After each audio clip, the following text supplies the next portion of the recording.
최근 노동자들이 일터에서 일을 하다 숨지는 사고가 잇따르고 있습니다.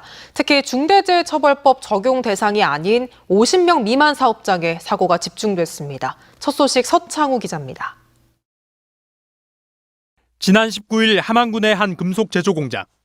60대 노동자가 500kg짜리 용량의 용화로에서 폐알루미늄을 녹이는 일을 하고 있었습니다.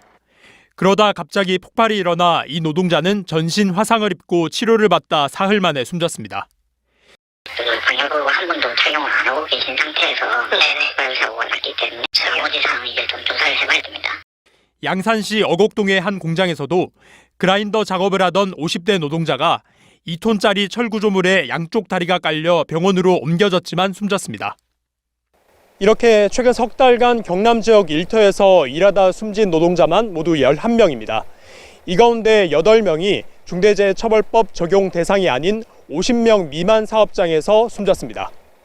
노동계는 50명 미만 사업장이 노동자를 지킬 수 있는 안전체계가 사실상 없다고 지적합니다. 업주들이 안전에 대한 인식을 제대로 갖추고 있지 않다는 겁니다.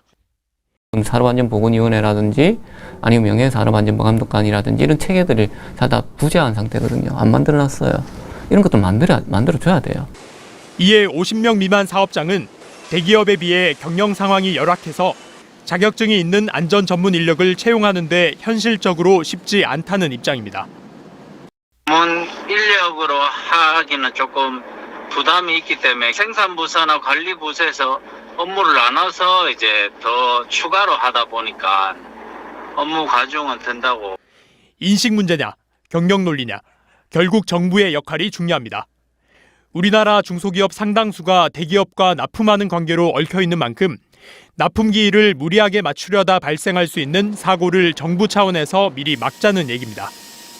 대기업의 납품 관계에서 생길 수 있는 그런 산업안전관리의 취약 지점들을 제거해 주는데 능동적인 역할을 하고. 이런 상황에서 50명 미만 사업장도 내년부터는 중대재해처벌법이 적용됩니다. MBC 뉴스 서창우입니다. 최근 지자체가 발주한 공사 현장에서 노동자가 숨지는 사고가 잇따르고 있습니다. 중대재해처벌법이 시행된 지 1년이 넘었지만 사망사고가 난 공사를 발주한 단체장이 검찰에 송치된 건 단 한 건도 없습니다. 이선영 기자입니다. 오수관 주변에서 소방대원들이 분주히 구조 작업을 하고 있습니다. 지난 15일 김해시의 한 도로 오수관 바닥에서 준설 작업을 하던 30대 노동자가 숨진 채 발견된 겁니다. 같이 쓰러져 있던 50대 외국인 노동자도 치료를 받다 끝내 숨졌습니다. 공사를 발주한 건 김해시. 현장에서 그때 공무원분 한 분 계셨다던데. 그냥 관리가 아니고 조설 작업을 어찌되는 거 확인하고 한 사람입니다. 김해시는 상시 근로자가 중대재해처벌법 기준인 50명을 한참 넘어서지만 적용될지는 미지수입니다.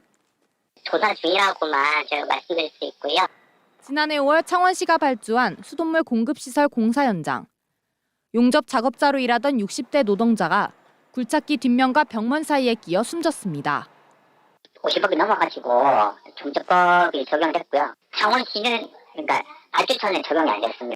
지자체 수행 사업이나 발주 공사에서 숨진 노동자는 지난해 상반기만 15명.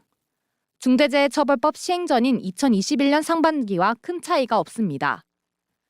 이처럼 지자체가 발주한 공사 현장에서 사망사고가 잇따르고 있지만 지자체가 중대재해처벌법 적용 대상이 된 경우는 손에 꼽힙니다. 특히 지자체장이 검찰에 송치된 경우는 단 한 건도 없습니다. 중대재해처벌법에는 처벌 대상의 경영 책임자나 공무원을 명시하고 경영 책임자에는 자치단체장 등이 해당한다고 돼 있지만 발주 특성상 지자체의 책임을 묻기 어렵다는 겁니다. 발주라는 거는 말 그대로 사업에 대한 이런 이 기획과 구성의 영향이 큰 거잖아요. 뭐 시세부적으로 실제로 그 안전관리, 현장 안전관리나 이런 것까지 다 반영하지 않는 경우들이 많아서. 그러나 법조계의 생각은 다릅니다.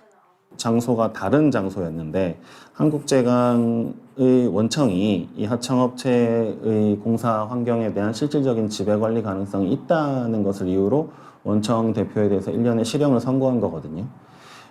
지방자치단체 자체의 경우에 노동부가 적극적으로 법 적용을 해야 한다는 주장도 있습니다. 도급인의 대상에서 제외하는 것은 네. 그런 공공 이제 공공기관으로서의 자기 책무를 오히려 면책시켜주는 식으로 되기 때문에 좀 더 이제 적극적으로 해석을 하거나.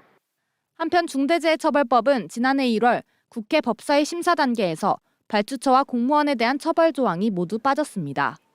MBC 뉴스 이선영입니다.